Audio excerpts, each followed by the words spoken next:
अस्सलाम वालेकुम नाज़रीन, आप देख रहे हैं मुबश्शिर लुकमान यूट्यूब चैनल में हूं महाविश तबस्सुम। नाज़रीन, जहांगीर तरीन साहब ने बाकायदा अपनी सियासी पार्टी का ऐलान कर दिया है। इस्तेहकाम पाकिस्तान पार्टी है उनकी पार्टी का नाम। बड़े बड़े उन्होंने दावे किए हैं और आने वाले दिनों में वो कह रहे हैं कि और भी बहुत सारे लोग पार्टी को ज्वाइन करेंगे। लेकिन सर, पार्टी में तो वही पुराने लोग हैं, जैसे पीटीआई में थे पुराने वही लोग, तो अब ये जहांगीर तरीन साहब की पार्टी में भी वही सारे लोग हैं, तो नया क्या है? नया डेजिग्नेशन होंगी सारों की यहाँ पे, नए नए ओहदे मिलेंगे उनको, नई नई वजारतें मिलेंगी। ये वो खाऊ ग्रुप है जो हर वक्त खाता है, मुख्तलिफ पार्टियों में आके खाता है, और इनका एहतसाब होना चाहिए। सर, इस पार्टी में जो लोग शामिल हुए हैं उनमें से अक्सर लोग तो वो हैं जिन्होंने सियासत छोड़ने का ऐलान कर दिया था। फिर ऐसा क्या हुआ कि आंसू खुश्क होने से पहले ही उन्होंने नई पार्टी ज्वाइन कर ली? झूठे, मक्कार, दगाबाज, रियाकार किस्म के लोग हैं ये। मैं आपको बताऊं, अभी मेरी सजाद मीर साहब से बात हो रही थी और वो कह रहे थे कि पाकिस्तान में जमहूरियत और ह्यूमन राइट्स जो हैं, ये दो इंतहाई मिसयूज टर्म्स हैं, और मैं एग्री करता हूं उनसे। ये जमहूरियत के नाम पे ना लूट कर खा गए इस मुल्क को, हमें डेफिसिट में डाल के, खुद इनकी अरबों की जायदादें सारों की बाहर बन गई। इनके तो पकड़ के इनके पेट से निकालना चाहिए जिन्होंने लूट के खाया पाकिस्तान को, हर एक के मुंह से। और मुझे कोई इमरान खान से हमदर्दी नहीं है, लेकिन मुझे ज्यादा चिढ़ इन लोटों से है। परसों तक क्या बात कर रहे थे और कल क्या आ गए। वो अलीम खान के घर के बाहर देखे आप, कैसे कैसे लोग, पहले हम लेके रहेंगे आजादी, ये करेंगे, फिर वो जंगली जानवरों की तरह भाग रहे हैं, दौड़ रहे हैं, हफ गए हैं, झाग निकल रही है, फिर हरीम शाह उनको औकात दिखा रही है उनकी, कईयों की उनकी। और उसके बाद अब जो है ना वो इस्तेहकाम पार्टी में आ गए जी। पाकिस्तान को इस्तेहकाम दे रहे हैं लोगों ने, जिन लोगों की वजह से पाकिस्तान गैर मुस्तहकम हुआ है, वो इस्तेहकाम देंगे। इससे बड़ा झूठ क्या होगा?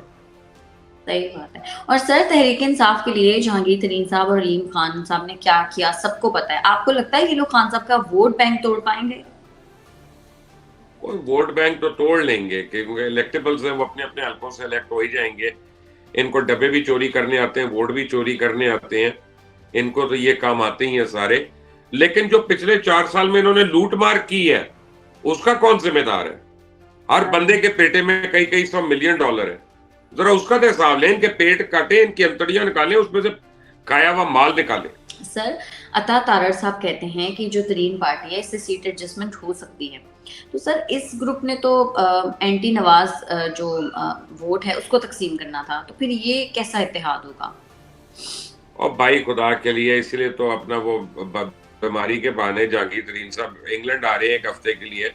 नवाज शरीफ से यही तो मुलाकात करनी है उन्होंने, यही तो बातें करनी है, सीट एडजस्टमेंट करनी है। आपने परसों एतजाज हसन साहब की खुद ही बात की थी मुझे कि जनाब इस वक्त नवाज शरीफ पाकिस्तान के सबसे बड़े लीडर बने हुए, ये इंपॉर्टेंट लीडर बने हुए। ये आपने मुझे बताया था परसों। तो अब देखे, जहांगीर तरीन भी उनके पास आ रहे हैं, सीट एडजस्टमेंट कर लेंगे 30-40 सीटों पे सेंट्रल पंजाब में। उनको पूरा साउथ पंजाब जो उनको क्लियर वो मिल जाएगा।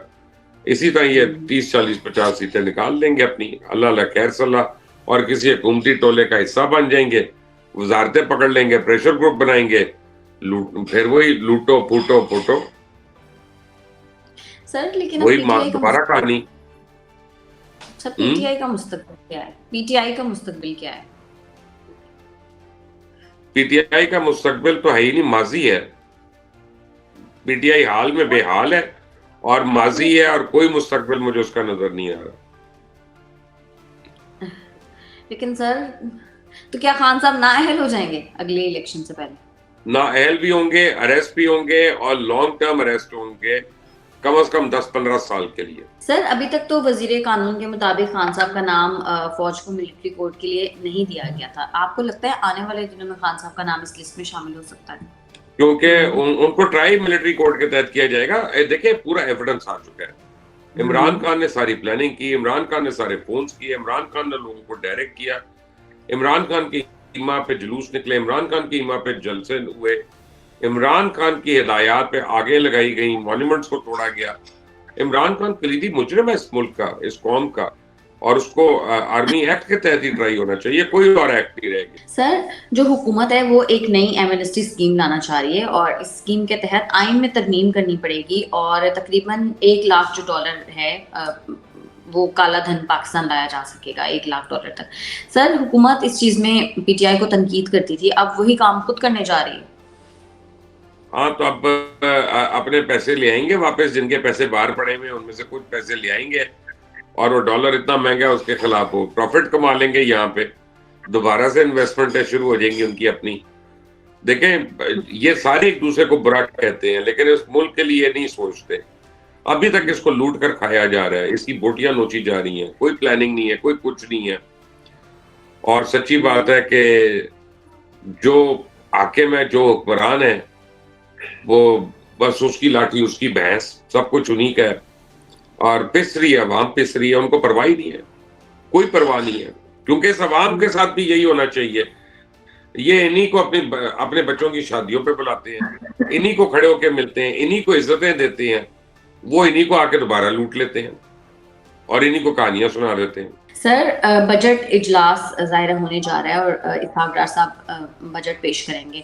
अभी तक तो कोई रिलीफ नहीं मिला आवाम को, आपको लगता है इस बजट में कुछ मिल सकेगा? बाप के पास पैसे ही नहीं, रिलीफ कहां से मिलेगा? आदाद और शुमार का एक चूरन बेचेंगे डार साहब, उसके अलावा कुछ नहीं। जो उन्होंने टैक्स कलेक्शन बताई है अपनी, वो टोटली अनरीजनेबल लग रही है, क्योंकि कारोबार बंद हो रहे हैं, कॉर्पोरेट सेक्टर सुकड़ गया है, इनकम है नहीं लोगों की, तो टैक्स उन्होंने उन्हीं लोगों से ज्यादा बढ़ा दी है, तो रेमिटेंस आपकी कम हो रही है, एक्सपेंसेस आपके बढ़ रहे हैं, इनकम आपकी जनरेट नहीं हो रही, नए रेवेन्यूज वगैरह। तो ये बजट जो भी होगा, ये सिर्फ आप बताएं, मैं कोई इतना होपफुल नहीं हूँ सर। तो सर, अवाम कोई उम्मीद लगाएं, क्योंकि अवाम बेचारे तो हमेशा ही बजट से कोई ना कोई उम्मीदें लगा के बैठ जाते हैं। अवाम का क्या होगा सर फिर, अगर हालात इस तरह ही रहे तो? अवाम भी तो अपना नहीं सोचते ना, कभी एक बंदे के पीछे लग जाते हैं, कभी दूसरे बंदे के पीछे लग जाते हैं, और उसके जब चेक एंड बैलेंस की बात करें तो उनको गुस्सा आ जाता है कि जनाब ये हमारे बुनियादी हकूक खत्म हो रहे हैं, अपने हकूक ले लें, या फिर अपनी जायज जो मुतालबात है उनको पूरा करवा लें, क्योंकि तो नाअहल लोग हैं। आपकी पार्लियामेंट में तो ऐसे कोई भी लोग नहीं है कि जिनको प्राइवेट कंपनी में कोई मिड लेवल पे मैनेजर भी रख ले, तो आपने उनको वजीर बनाया होता है। अब मैं क्या कह सकता हूँ इस अवाम का। सर, पाकिस्तान इक्तिसादी सर्वे की एक रिपोर्ट जारी हुई है और इस रिपोर्ट के मुताबिक मुल्क में गधों की तादाद बढ़ गई है, 1 लाख तकरीबन बढ़ गई है। गधों की तादाद 57 लाख थी और अब 58 लाख हो गई है। सर, ये अच्छी बात है, बुरी बात है? ये अच्छी बात है, इसका मतलब है कि लॉरियों को और गोश्त मिलेगा खाने को गधों का, क्योंकि लाहौर में ही गोश्त बेच देते हैं उसका। सर, मैं आपको एक बात बताऊं, लेकिन मुझे ऐसा लग रहा है कि तादाद इसलिए गधों की बढ़ गई है कि अब लाहौरी गधों का गोश्त नहीं खा रहे। हाँ, हो सकता है, ये भी हो सकता है। मैं कहने लगा था, आपने मेरे मुंह से अल्फाज छीन दिए। लेकिन देखें, हमारी एग्रीकल्चर पे, डेयरी पे और लाइफ स्टॉक पे कोई ध्यान ही नहीं दिया जा रहा। ये हम बीफ तक तो इंपोर्ट कर रहे हैं अपना, अभी तक इंपोर्ट कर रहे हैं अपनी कंजम्पशन के लिए, तो हम गाय की तादाद नहीं बढ़ा सकते। तो ये आई मीन बड़ी डिफरेंट स्टोरी है माविश, बहुत। सर, हमारे जब मैं कराची में थी, हमारे कराची के जो सारे दोस्त हैं ना, वो हमारा मजाक उड़ाते थे कि हम तो गधे खाने वाले लोग हैं। लेकिन सर, मेरा एक पॉइंट है, मैं ये समझती हूँ कि शायद लाहौर में जो फूड अथॉरिटी है वो हरकत में है और उन्होंने थोड़ा बहुत कोई काम किया तो पता चल गया कि जी लाहौरी गधे खा रहे हैं। कराची या दूसरे शहरों में लोग पता नहीं क्या खा रहे हैं, किसी को पता ही नहीं है। ये हो सकता है ना, ये वैलिड पॉइंट है या नहीं? हमारे मुल्क में लोग गधे भी खाते हैं, चील कौवे भी खाते हैं, कुत्ते भी खा लेते हैं, मुर्दार भी खा रहे हैं, क्योंकि हमें पता ही नहीं, हमें जो कसाई दे रहा है हम वही खा रहे हैं, और किसी किस्म का चेक एंड बैलेंस कहीं पे भी नहीं हमारा। और ये तो जब पता चलता है तो एकदम शौक लगता है, फिर उसी के ऊपर मीम्स हम बनाना शुरू हो जाते हैं, उसी के ऊपर लतीफे बनाना शुरू हो जाते हैं। ये तो हाल है हम लोगों जिंदा दिल कौम है ना, जिंदा दिल कौम है। अब वो हर चीज में जाहिर थोड़ा सा एंटरटेनमेंट का मौका हाथ से जाने नहीं देती, क्योंकि हमारे पास वैसे तो कोई एंटरटेनमेंट है नहीं। ठीक है, कर ले आप इसको, जिंदा दिली कह ले, मैं इसको मरा व ज़मीर कहता हूँ कि हम लोग उन लोगों का सद्देबाब नहीं करते, जो सद्देबाब नहीं करते, और जो लोग जिम्मेदार हैं इन चीजों के, उनको सजा भी नहीं होती, कभी पकड़े भी जाते हैं, सजा भी नहीं होती।